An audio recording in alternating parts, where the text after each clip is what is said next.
Bismillahirrahmanirrahim. Assalamu alaikum. This is unit number 2, matrices and determinant. In previous video lecture, we discussed the properties of determinant, property number 1. In previous video lecture, we discussed property number 1. Property number 1 is the value of the determinant remains unchanged if its rows and columns are interchanged. Now property number 2. Property number 2. I explained the point that these properties are true for any order of a square matrix, but we are restricted ourselves to matrices of order 3. Okay, the property number 2 says that if any two rows or columns are interchange, if any two rows or columns of a matrix are interchange, then there will be only a sign difference of the determinant. So if any two rows or columns of a determinant are interchange, then sign of determinant, only sign of determinant will be changed. What does it mean, this property? For example, if we have a matrix A in journal form of order 3, and if we change any two rows or any two columns,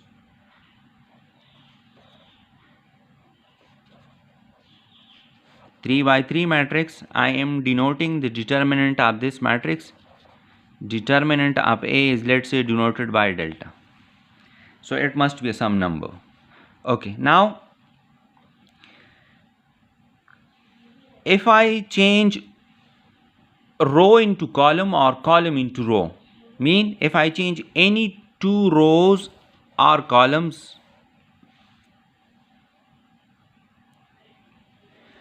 so the notation when you are changing, let's say, row 1 to row 2, mean you are changing row 1 to row 2.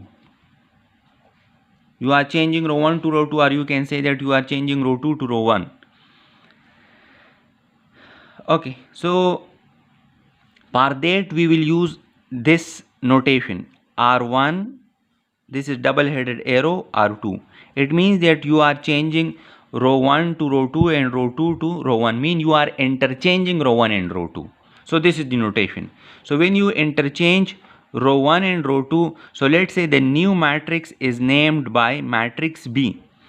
So the row 1 will become row 2 and row 2 will become row 1. So you see that I am writing row 2 in place of row 1 and row 1 in place of row 2.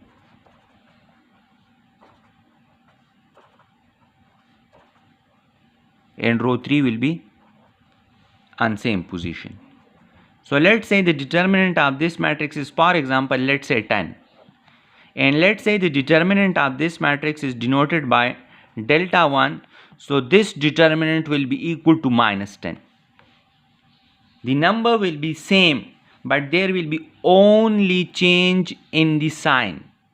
When you interchange two rows or two columns, so the determinant will be the same, but there will be only change in the sign. If you want to interchange any two columns, for example, you want to interchange column 1 to column 2 and column 2 to column 1, mean you are interchanging. So notation for this is C1 double-headed arrow C2, mean you are interchanging C1 and C2. and let's say the new matrix is become matrix C, or you can name it D, it's your choice. So I am writing the second column in first column, you see, and first column in place of the second column. You see that two columns are interchanged, and the third one will be on the same place. So let's say if its determinant is 10, and let's say the determinant of this is denoted by delta 2, so its determinant will also be equal to minus 10. There will be only difference in the sign of the number which is associated with the determinant of that matrix. So when you interchange any two rows or any two columns, so the determinant of that matrices that you obtain after interchanging rows and columns will be the same as the determinant of this matrix, but there will be only change in the sign. This is the meaning of property number 2. I am taking an example to verify this property. This property is true for all square matrices of any order, but we are considering the matrices of order 3. Taking an example, okay, in previous video lecture you see that I am consider a matrix A of order 3 by 3, 2 minus 3 5, 6 0 4 1 5 minus 7. Its determinant is equal to minus 28. We explained this in previous video lecture when we are discussing property number 1. Now I am converting row 3 to row 2 and row 2 to row 3, mean I am interchanging row 2 and row 3. Interchange, you may interchange row 1 row 3, row 2 row 3, or you can interchange row 3 column 1 column 2, column 3 column 2, column 1 column 3, but you need to interchange 2 at a time, not more than 2. And let's say when I for example if I interchanging row 1 into row 2 or row 2 into row 3, so the notation for that will row 2, this notation means you are interchanging row 2 to row 3 and row 3 to row 2. So the matrix will become, let's say the new matrix that you obtained, that will be equal to that is denoted by B. The row number 1 will be remain on the same place, and row 3 will become row 2, you see that, and row 2 will become row 3. Now if you find out the determinant, so the determinant of this matrix will be also equal to this number, but now this is minus 28, so the determinant of this will be equal to plus 28.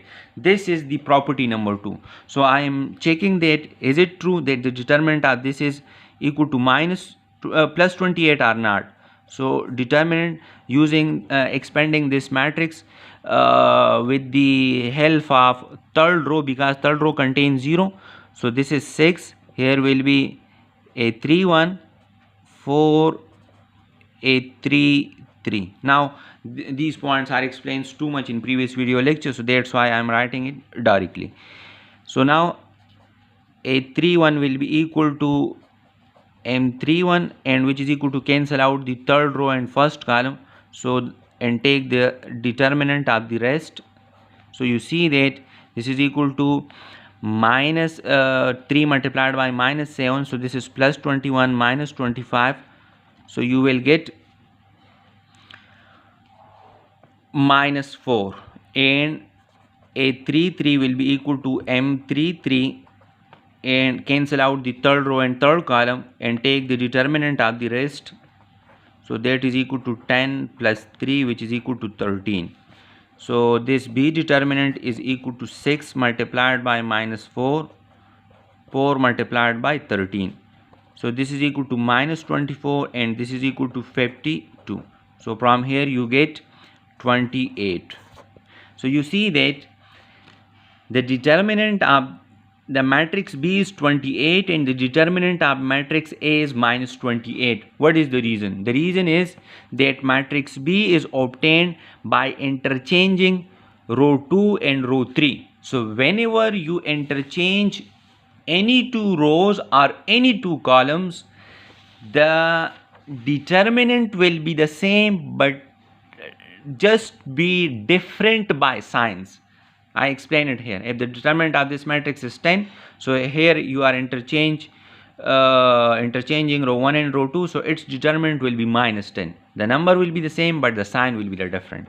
And if you interchange columns, so if the determinant of this is 10, so the determinant of this will be minus 10, mean just the signs difference. So you can see it from here. So this is property number 2, which is true for all matrices. Okay, now if you see to question number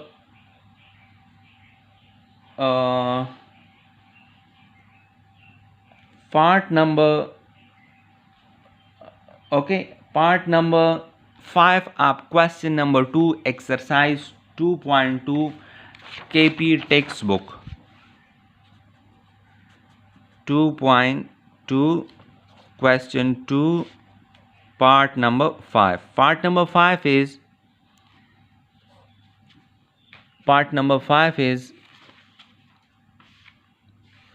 1 0 minus 1 3 2 1 1 minus 1 0, which is equal to minus times determinant of 1 0 minus 1 1 minus 1 0 3 2 1.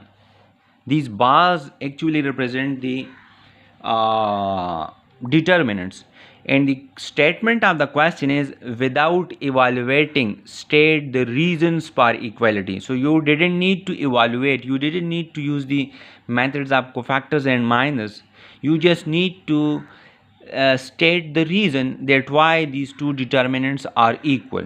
Now if you see to this matrix, if I convert, this is explanation of this, if I convert this into a matrix form, and let's say this is denoted by A, so this is 1 0 minus 1 3 2 1 1 minus 1 0, and let's say I convert this into another matrix, which is matrix B, 1 0 minus 1 1 minus 1 0 3 2 1. So if you see to matrix B is obtained by interchanging row 2 and row 3. If you see here, this is row number 2 R2 and this is row number 3 of matrix A, and here you see that this is row number 2 of matrix B and this is row number 3 of matrix B. So row number 3 of matrix B is actually row number 2 of matrix A, and row number 2 of matrix B is actually row number 3 of matrix A. So this matrix B, the matrix B is obtained by interchanging R2 and R3 of matrix A. So for example, let's say now the determinant of this matrix A will be equal to, let's say, delta. Here I am not interested to expand the determinants, because question says that without evaluating the determinants, state the reason for equality. So I am explaining that why these two determinants are equal, and I will give a reason. So let's say the determinant of this matrix is denoted by delta, and the matrix of this determinant will be denoted by minus delta. Why?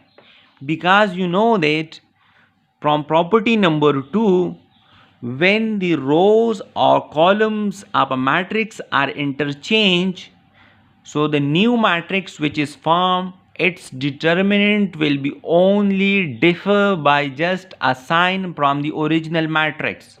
So that's why if I choose that the determinant of this matrix is delta, a number, so the determinant of this matrix must be minus delta. Mean if it is 20, so it must be minus 20, because this matrix B is obtained by interchanging row 2 and row 3 of matrix A. You see that rows are interchanged. So how I can equate the determinants of both these matrices? This is the determinant of matrix A and determinant of matrix B. So this is delta and this is minus delta. So if I multiply minus with this determinant, so then both of them become equal, because minus multiplied by minus you will get plus. So the determinant of matrix A will be equal to minus times the determinant of matrix B, because this equality will be true if I multiply this minus delta with minus, so it become plus delta. On the right side this is plus delta, so this equality is true.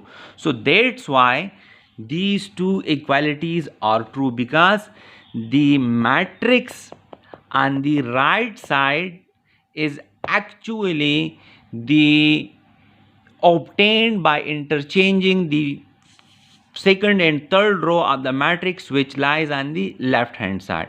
So this is the reason. So reason for this equality is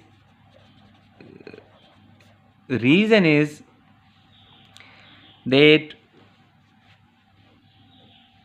the matrix on right hand side is obtained by interchanging R2 and R3 of matrix on left hand side. Therefore we know that when rows, you will write the statement of the property 2, that when rows and columns of a matrix are interchanged, so the new matrix which is obtained is only differ by a sign. So that's why you see that the determinant of this is differ by just a sign.